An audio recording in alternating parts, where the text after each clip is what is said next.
அது இன்னொரு இடத்துக்கு போச்சு. இப்ப நானா வந்து என்ன பண்ணுவேன், சண்டை போட்டு சாப்பிட வைப்பேன். சாப்பிடுறியே இல்லையா நீ அப்படின்னு. மத்தவங்க அந்த மாதிரி பண்ணுவாங்களா? மத்த ஆசிரமத்துல இந்த மாதிரி பண்ண மாட்டாங்க. வேணா போ, வேணாம் எனக்கு வேணாம் போ. இப்ப நம்ம கிட்ட உப்பு இல்லைன்னோ, உப்பு எத்தணும் அது எத்தணும் அம்மக்கலம் பண்ணும்.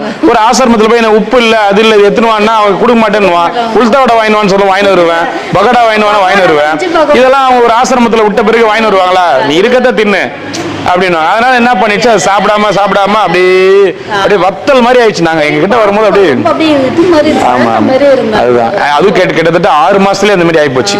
எனக்கு ரொம்ப கஷ்டம் என்னன்னா, எப்படி அதாவது நம்ம வீடியோ போடுறோம் வரணும், வீடியோ வந்து எடுக்கிறது என்னன்னா, இந்த மாதிரி ஒரு பாட்டி இந்த அளவுக்கு இந்த வயசான பிறகும் யாருமே இல்லாத பிறகு கண்ணு தெரியாத பிறகும் இப்படி போல்டா இருக்குதுன்றது நிறைய பேருக்கு வந்து அது வந்து ஒரு அது நிறைய பேருக்கு ஒரு அட்வைஸா இருந்தது. அது ஆனா அதை கெடுக்கணும்னு ஒரு குரூப் வந்து இதை பண்ணி அட்லீஸ்ட் அந்த பாத்தி